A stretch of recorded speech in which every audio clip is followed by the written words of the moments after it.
গোলাঘাটত কৃষি বিভাগে গোলাঘাট বিলাহী কৃষক উৎপাদক লিমিটেড কোম্পানীৰ উদ্যোগত সহস্ৰাধিক কৃষকক বিতৰণ কৰিলে উন্নত জাতৰ ৰবি শস্যৰ বীজ। গোলাঘাট ৰূপকলীয়া সামূহিক ভৱনত সমাজকৰ্মী দীনেশ গগৈৰ সভাপতিত্বত অনুষ্ঠিত হোৱা পঞ্চম বাৰ্ষিক সাধাৰণ সভাত মুখ্য অতিথি গোলাঘাটৰ অতিৰিক্ত উপায়ুক্ত দামোদৰ বৰ্মন আৰু আমন্ত্ৰিত বিশিষ্ট অতিথি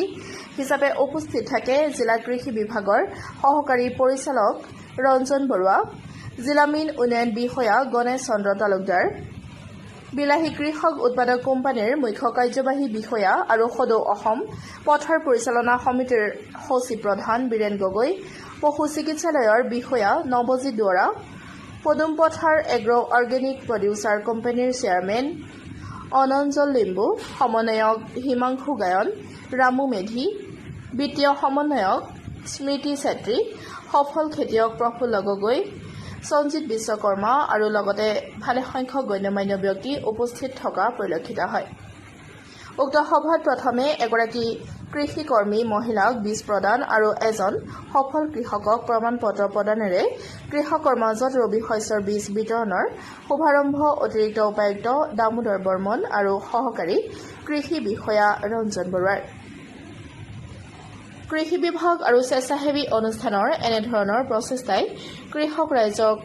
অধিক সজাগতাৰ সৃষ্টি কৰিব বুলি কৃষি বিভাগৰ দায়িত্বত থকা অতিৰিক্ত উপায়ুক্তগৰাকীয়ে আশা প্ৰকাশ কৰে।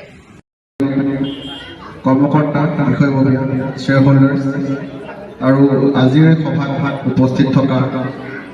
কৃষি কৰ্মৰ লগত জড়িত হৈ থকা ৰাইজসকল, মই হিমাংশু ৰাংদে P2P ফাইনেন্সিয়েল ছাৰ্ভিচৰ কোঅৰ্ডিনেটৰ। গোলাঘাট টমেটো প্ৰডিউচাৰ কোম্পানীৰ লগত যোৱা এবছৰ ধৰি জড়িত হৈ আছোঁ আৰু এই বছৰ আমাৰ যি পাৰ্টনাৰ কোম্পানী আছে সিদ্ধিবিনায়ক এগ্ৰ বুলি পেলাই তেওঁলোকৰ লগত জড়িত হৈ আমি গোলাঘাটৰ টমেটো প্ৰডিউচাৰ কোম্পানীৰ সৈতে আলু খেতি কৰিবলৈ আগবাঢ়িছোঁ আৰু সেই আলু খেতিৰ কাৰণে যিমানখিনি তেওঁলোকক ঋণৰ প্ৰয়োজন হৈছে,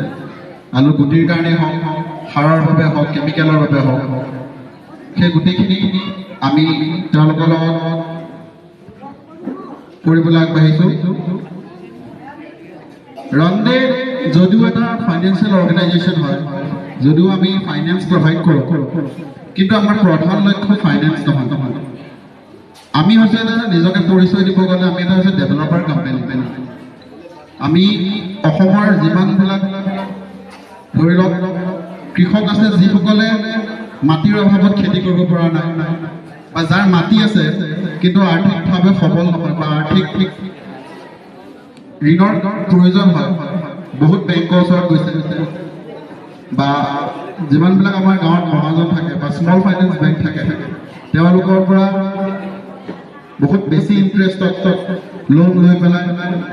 খেতি কৰিব বিচাৰিও খেতি কৰিব পৰা নাই, সেই তেনেকুৱা কৃষকসকলক সহায় কৰিবলৈ আমি আগবাঢ়ি আহিছোঁ। আমাৰ কোম্পানীৰ যোনটো লক্ষ্য বা যোনটো আৰ্হি বুলি ক'ব যাওঁ সেইটো হৈছে যে আমি বেছি প্ৰিফাৰেঞ্চ দিওঁ যিমানবিলাক